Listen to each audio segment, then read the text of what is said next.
好，我是黄老师. Halo semuanya, aku adalah Huang Laoshi. Hari ini kita akan bahas tentang sedikit budaya atau perbedaan budaya antara China dan Indonesia. Ini adalah dari pengalamanku selama aku 4 tahun di China. Pas 2013 aku belajar di situ. Nah, pas sampai di sana ada beberapa yang bikin aku shock, ada yang positif, ada yang negatif. Nah, mungkin ini bisa jadi bahan acuan atau bisa jadi referensi untuk teman-teman yang mau belajar di China, ataupun untuk teman-teman yang mau jalan-jalan mungkin atau pengen tahu aja. Nah, kita langsung aja bahas ke poin pertama kita, yaitu yang bikin aku shock pas pertama kali aku menginjakan kaki di China adalah gak bisa yang namanya YouTube, Google, WhatsApp, Instagram gitu kan. Dan Line pun nggak bisa waktu itu. Jadi di sana itu kalau misalnya mau Google, mereka ada yang namanya Baidu gitu. Ataupun kalau misalnya mau YouTube, biasanya di situ nggak ada. Jadi kita kalau mau nonton, itu kita nontonnya via iQIYI atau WeTV atau Youku yang memang sekarang udah ada di Indonesia atau udah masuk ke Indonesia. Nah, Kak, tapi aku pernah tuh lihat temenku yang di China, dia bisa main Instagram. Nah, itu biasanya pakainya VPN. Biasanya VPN tuh berbayar ya teman-teman ya, berbayar. Tapi kalau misalnya aku sih waktu itu pakai VPN-nya yang gratis, yang free trial 1 jam selesai. Kedua yang bikin aku lumayan wow itu adalah transportasi di China. Itu enak banget sih. Waktu aku ke sana itu tuh kita naik MRT itu murah banget. Waktu itu kayaknya masih 2 kuai, which is kayak sekitar 4 ribuan atau 5 ribu gitu kemanapun. Nah, tapi sekarang aku dengar-dengar memang udah sesuai rute. Tapi waktu itu aku bayar 5 ribu kemanapun di Beijing. Nah, itu enak banget karena MRT-nya tuh bersih, keretanya cepet, udah gitu teratur. Dan kalau misalnya kita naik bus pun itu juga udah enak banget karena sangat teratur. Dan biasanya tuh ada aplikasi. Jadi misalnya nih kita bisa tahu bus, misalnya kita mau naik bus 51 gitu ya, bus nomor 51. Dan kita mau tahu nih bus nomor 51 nih berapa lama lagi datang. Nah, ada aplikasinya yang nge-track dan itu bener-bener precise banget atau tepat banget. Kalau misalnya di aplikasinya bilang 5 menit, busnya 5 menit akan nyampe gitu. Jadi bener-bener enak banget lah transportasi di China. Jadi kayak nggak perlu pakai mobil, nggak perlu pakai motor, sebenarnya udah nyaman banget gitu. Nah, lebih lagi kalau misalnya jalan kaki di China tuh tempat jalan kakinya tuh enak gitu loh. Indonesia tuh trotoarnya tuh kan rada susah ya, udah gitu kayak rada rusak-rusak. Pokoknya nggak nyaman lah kalau misalnya jalan kaki di sini gitu ya. Tapi kalau misalnya di China tuh tempatnya tuh kayak mall gitu, dan tempat jalan kakinya tuh lebar banget gitu. Sambil jalan biasanya ada ruko-ruko yang kita bisa beli, sekalian beli mishue, atau kita sekalian beli naicha, atau misalnya beli jajanan yang lain. Nah, itu semuanya ada, jadi jauh lebih enak.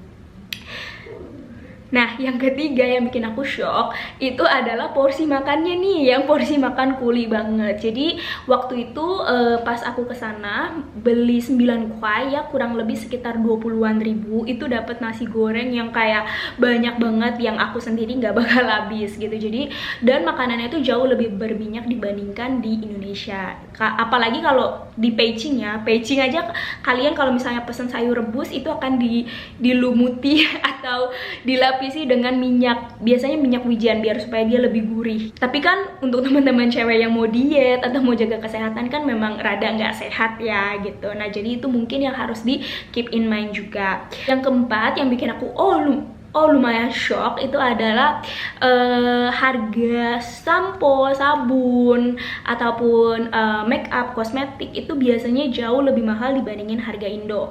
Tapi tergantung ya teman-teman, yang mungkin akan berbeda dari brand-brand tertentu. Nah, tapi yang aku sadari itu kalau misalnya sampo tuh bisa lebih mahal sampai 2 kali lipat gitu. Jadi buat teman-teman yang mau belajar di Cina atau mau sekolah di sana, bawa sampo aja dari Indo untuk di sana gitu, karena jauh lebih murah di Indo. Oke, nah mungkin yang kelima ini mungkin akan lebih banyak orang yang lebih penasaran nih, Kak, bener gak sih kayaknya dengar-dengar WC di Cina tuh jorok gitu ya. Bener, WC di Cina tuh jorok. Jadi tergantung tempat dan situasi ya. Kalau misalnya kamu main ke daerah, biasanya daerah turis atau misalnya daerah yang lebih terpencil, itu biasanya akan jauh lebih kotor, bahkan sampai nggak ada pintunya gitu ya. Nah, waktu aku ke Beijing, ke Tiananmen, waktu itu kan ada toilet publik karena memang Tiananmen itu salah satu destinasi turis yang paling rame. Jadi orang yang pergi juga banyak, toiletnya tuh juga banyak, tapi semuanya kotor. Jadi kayak ada pupita-pupita itu dia berserakan di mana-mana. Tapi kalau misalnya kamu pergi ke tempat yang lebih, maksudnya bagus, misalnya ke mall atau misalnya kamu pergi di dorm kamu gitu atau di asrama kamu, biasanya nggak akan seperti itu, akan normal-normal aja dan ada pintunya. Lalu terus pertanyaannya, Laushu pernah ketemu nggak toilet seperti itu gitu lah? Aku bahkan pernah ketemu toilet yang nggak ada pintunya gitu loh. Jadi waktu itu aku lagi pergi sama teman-temanku malam, memang daerahnya sedikit rame gitu ya. Cuma pas masuk, karena kita udah kebelet banget, pas masuk aku kaget karena langsung kayak door gitu, nggak ada pintunya sama sekali. Ada ai lagi ngeden sama ai di sebelahnya berdiri nemenin dia pup gitu ya. Jadi kan kayak aku langsung shock, aku langsung kayak keluar gitu kan ya. Nah, jadi memang itu yang harus dikonsider juga. Tapi untuk misalnya untuk tempat-tempat yang biasa, misalnya mall, itu udah aman sih teman-teman, gak usah takut banget gitu. Apalagi aku pergi pas waktu itu kan 2013 ya, pasti sekarang jauh lebih baik gitu. Oh, nah yang terakhir, aku mau biar supaya teman-teman gak shock nih pas datang ke China. Jadi memang kalau di China jangan dibandingin sama di Indonesia, karena orang Indonesia tuh ramah-ramah banget, baik-baik banget. Kalau di China tuh orangnya memang lebih direct. Aku nggak bilang kasar sih, cuma memang ada beberapa yang mungkin kesannya kalau di Indonesia tuh kasar, cuma kalau bagi mereka tuh enggak gitu. Misalnya kalau di Indonesia, Kak, numpang tanya dong toilet di mana gitu ya, mungkin kita akan jawabnya, oh ya di sana sebelah kiri gitu ya. Tapi kalau di China mungkin, Kak, numpang tanya dong toilet di mana? Nabian.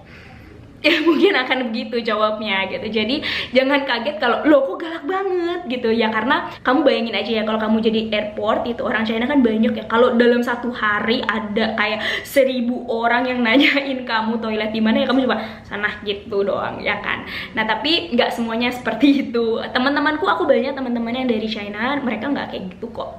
Atau aku ada kenalan yang bukan yang memang punya usaha di China, mereka juga nggak gitu, semuanya ramah-ramah. Cuma memang ada beberapa yang kurang begitu ramah gitu. Tapi tergantung orangnya lagi ya teman-teman, jangan dipukul sama rata. Oke, mungkin cerita hari ini sampai sini dulu. Semoga membantu buat kalian yang mau ke China, supaya jangan kayak shock-shock banget gitu ya pas datang, ternyata begini, ternyata begitu gitu.